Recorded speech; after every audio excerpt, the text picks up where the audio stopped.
A stat which might surprise you is that Bruno Lage is averaging the highest points per game since Wolves got promoted with 1.61. Their performances haven't just been some of the best in England but in the whole of Europe, and they've gone about it in a quiet fashion. I'll be analysing what makes them so good, their very effective setup, and the decisive factors to improving the team. 16 goals conceded in the Premier League is the second best in Europe's top 5 leagues. It's a seriously good defensive record from Wolves this season. Only Manchester City have conceded less than them, and it's the exact reason why they've been able to climb to 8th in the league table, which is where they currently sit. It's a defensive record which has seen them get just 4 points away from the top 4 in the 2-week break, sparking a real chance of competing for those European places, and it's all due to the setup Bruno Lage has implemented.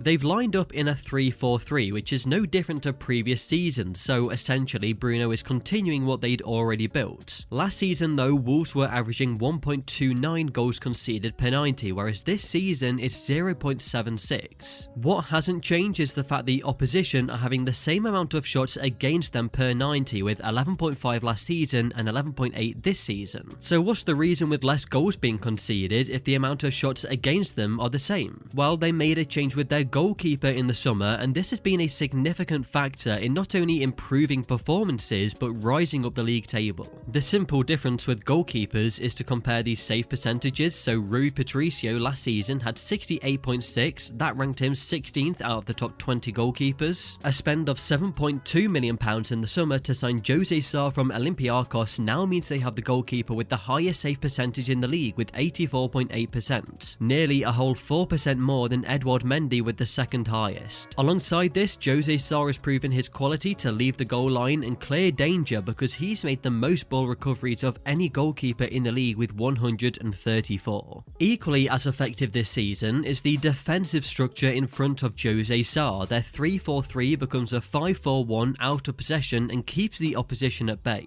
The wingers drop deeper and allow the opposition to retain possession in the middle third. Instead, the Wolves players are so confident and concentrated on keeping a compact block in their defensive third. And what happens is the central areas become so congested that the only way the opposition can create chances is by moving to the wide areas. They allow the opposition to come towards them, and it's only then that Wolves start to apply the pressure. They've in fact attempted the most pressures per 90 in the defensive third with 60.8. And it shows that this is really effective for Wolves, as they are the team with the most tackles per 90 and the most in the defensive third. So the structure allows them to keep the space limited where the opposition want to be the most dangerous, and by getting more men in these spaces, it gives them a higher chance of winning the tackle or blocking the crosses, which is where the opposition are forced out to. A good defense gives you a platform to build from, and that's where their troubles start to be seen.